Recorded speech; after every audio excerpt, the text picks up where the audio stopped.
ہمارے ہاں joint family system جو ہے وہ کمزور ہو رہا ہے اور نیوکلر فیملی سسٹم بڑھ رہا ہے. بہت سے ملکوں میں لفظ آئیڈیالوجی کنٹروورشیل سمجھا جاتا ہے. لوگ اگر آپ ویسٹرن یورپ میں بات کریں نا آئیڈیالوجی کی، وہ ڈر جاتے ہیں کہ وہ یہ کہیں کوئی ہٹلر جیسی آئیڈیالوجی تو نہیں ہے. ہم تو اس کو پازیٹیو میننگز میں لیتے ہیں. انٹلیکچوئل فریڈم جو معاشرے کے اندر ایمبیڈڈ ہوتی ہے. سر کہا جا رہا ہے کہ ہم آئیڈیالوجیکل وار ہار چکے ہیں. اس پر کہہ دیجئے کہ آئیڈیالوجیکل وار ہے کیا، اور کیا واقعی ہم ہار چکے ہیں، اور ہماری اپنی آئیڈیالوجی کیا ہے؟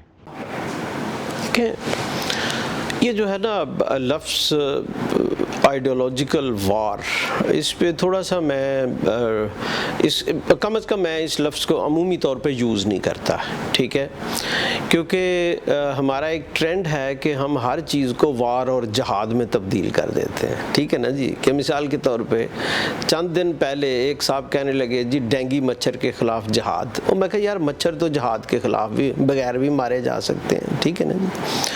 تو ہر چیز میں وار اور جہاد والی بات نہیں ہوتی. دیکھیں جو ویریس آئیڈیالوجیز ہیں نا ورلڈ میں، وہ ایک دوسرے سے انٹریکٹ کرتی ہیں اور وہ پروسیس ہوتا ہے.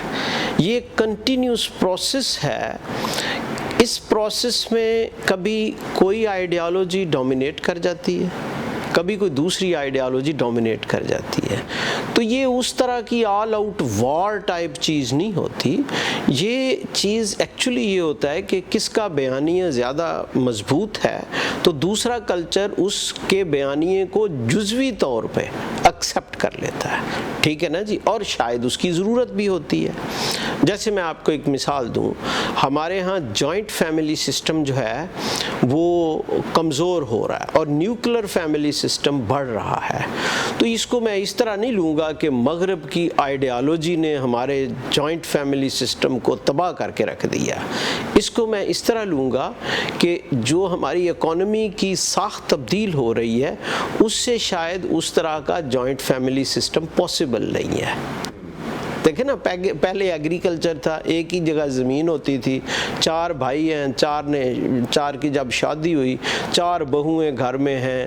ٹھیک ہے، وہ اکٹھا کھانا پک رہا ہے، اکٹھا ہی فصل بوئی جا رہی ہے، اکٹھے بھینسوں کی کیئر ہو رہی ہے، ان کا دودھ یوز ہو رہا ہے. تو یہ وہ اس اکانومی کی ایک جو ہے نا سسٹم تھا. اب اگر 4 بھائی ہیں، ایک کراچی میں نیوی میں ملازم ہے، دوسرا اسلام آباد میں جاب کرتا ہے، تیسرا ملتان میں بزنس کرتا ہے، جوائنٹ فیملی کیسے ہونی ہے؟ یہ خود بخود نیوکلر ہو گئی نا. موبلٹی کی وجہ سے، موبلٹی نالج کی وجہ سے آئی، ایجوکیشن کی وجہ سے آئی، ٹھیک ہے، ماڈرن اکانومی کی وجہ سے آئی.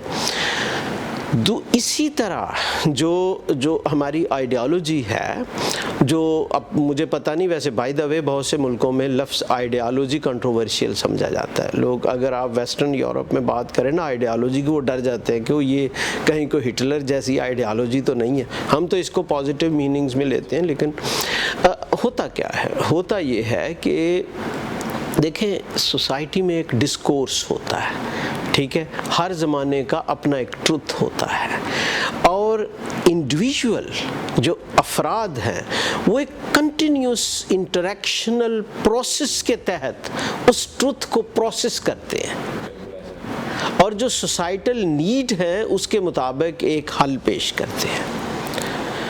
میری سوسائٹی کی بدقسمتی یہ ہے کہ وہ بیانیہ جو آنا چاہیے تھا وہ ہم نے روک دیا ہے. یہ لفظ بیانیہ بھی پٹ گیا ہے، اور آج کل ٹی وی پہ بیانیہ چلتا ہے. ٹھیک ہے، وہ آپ دیکھتے ہیں جو گالی گلوچ ہوتی ہے. ٹھیک ہے، شاید ڈسکورس ایسا نہیں ہوتا. ٹھیک ہے، ڈسکورس میں سرٹن آئیڈیاز کو لے کے ان کو ایویلیویٹ کیا جاتا ہے، ان کو ایڈوانس کیا جاتا ہے، ان کو ریویو کیا جاتا ہے. تھیسز اور سنتھیسز کا ایک پروسیس ہوتا ہے. ٹھیک ہے.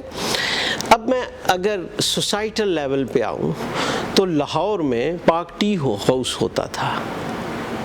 وہاں صوفی تبسم بھی بیٹھتے تھے، پطرس بخاری بھی بیٹھتے تھے، ساغر صدیقی بھی بیٹھتے تھے، فیض صاحب بھی بیٹھتے تھے. تو وہ ایک ناصر کاظمی بھی بیٹھتے تھے. ٹھیک ہے نا جی. وہ ویریس آئیڈیالوجی کے لوگ وہاں بیٹھ کے ایک جو ہے پروڈیوس کرتے تھے آئیڈیاز. فیض صاحب اپنی نظموں کی شکل میں، صوفی تبسم بچوں کے لیے لکھتے تھے، ٹھیک ہے، وہ ایک سوسائٹی کی وہ ڈائریکشن ملتی تھی اس سے، وہ ختم ہو گیا۔ اب آپ ریسٹورنٹ میں جائیں، بڑے ایکسپینسو ریسٹورنٹ ہیں، بڑے اچھے اے سی چل رہے ہیں، اور وہاں ڈومیننٹ گفتگو، میں چند دن پہلے ساتھ والے ٹیبل پہ، جی یہ مٹن کڑھائی میں اگر تھوڑی سی جنجر زیادہ ڈال دیتے تو بہت مزہ آنا تھا، فلاں جگہ جو ہے نا وہ جو قورمہ ملتا ہے نا بڑا شاندار ہے۔ اب ہمارا سوائے قورمے کے اور مٹن کڑھائی کے اور فرائیڈ فش کے کوئی نیریٹو ہی نہیں رہا۔ جی پتہ نہیں کس کا معاشرہ ہے۔ دیکھیں ہبر ماس نے، جرمن ایک کمیونیکیشن اسپیشلسٹ ہیں، انہوں نے کہا تھا کہ جو ویسٹ کی ڈیموکریسی ہے اس میں ویسٹ کے کافی ہاؤسز کا بڑا رول ہے، ٹھیک ہے، لوگ بیٹھ کے وہاں کافی پیتے تھے اور گھنٹوں گفتگو کرتے تھے، معیشت پہ، معاشرت پہ، جینڈر پہ، وائلنس پہ، جو بھی نیم اینی ٹاپک لوگ بیٹھ کے گفتگو کرتے ہیں، ٹھیک ہے، کافی ہاؤس میں۔ ہمارے ہاں وہ کلچر ہی نہیں ہے۔ یہ خاص طور پہ گزشتہ 15 سال سے کوئی ایسا کلچر نہیں ہے۔ اگر کسی 5 اسٹار ہوٹل میں چلے جائیں، وہ اتنے ایکسپینسو ہیں اور وہاں ڈسپلے آف ویلتھ کے علاوہ کوئی کام ہی نہیں ہے، ٹھیک ہے۔ تو ہم نے کیا کیا ہے؟ میں کوئی اس پہ کانسپریسی تھیری نہیں اپلائی کرنا چاہتا، نہ میں زیادہ سبسکرائبر ہوں کانسپریسی تھیریز کا۔ ہم نے شاید انٹلیکچوئل فریڈم جو ہے وہ کم کر دی ہے، ٹھیک ہے۔ اور دوسری جو ایک بات ہے وہ بڑی تلخ ہے کہ ہماری کلچرل فریڈم کرٹیل ہو گئی ہے۔ دیکھیں یہ بی کیئرفل، یہ جو کلچرل فریڈم ہے نا، یہ جو کانسٹیٹیوشنل گارنٹیز ہیں جیسے right to express oneself ہے یا رائٹ آف ایسوسیشن ہے، وہ تو وہ فریڈم ہے جو عدالتیں جن کو گارنٹی کرتی ہیں۔ یہ کلچرل فریڈم ہوتی سوچ کی فریڈم، انٹلیکچوئل فریڈم جو معاشرے کے اندر ایمبیڈڈ ہوتی ہے۔ اب آپ دیکھیں گزشتہ کچھ عرصے سے جب ڈیبیٹ اینڈ ڈسکشن ہوتی ہے تو بعض اوقات اس نہج پہ بات پہنچ جاتی ہے کہ تم غلط بات کر رہے ہو، میں تمہارے دانت توڑ دوں گا، میں تمہاری زبان کھینچ لوں گا۔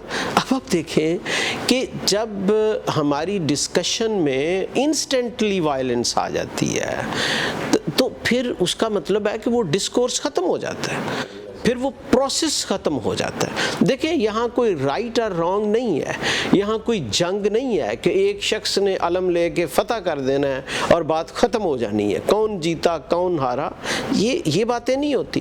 یہ سوشل پروسیسز ہوتے ہیں اور ان سوشل پروسیسز سے سٹل طریقے سے ہم ایڈوانس ہوتے ہیں۔ تو میں کنکلوژن اس پہ یہ دوں گا کہ ہمیں سوسائٹی کو کنٹینیوسلی اپنے آئیڈیالوجی کو، اپنی فکر کو، اپنے کلچر کو ڈسکس کرنا چاہیے، اس میں ایڈوانسمنٹس لے کے آنی چاہیے، اس کو انرچ کرنا چاہیے۔ یہ کام ہمارے مصنفین کا بھی ہے، شاعروں کا بھی ہے، لکھاریوں کا بھی ہے، انٹلیکچوئلز کا بھی ہے، but at the same time public at large کا جو سوچنا اور اس انٹلیکچوئل عمل میں شریک ہونا ضروری ہے۔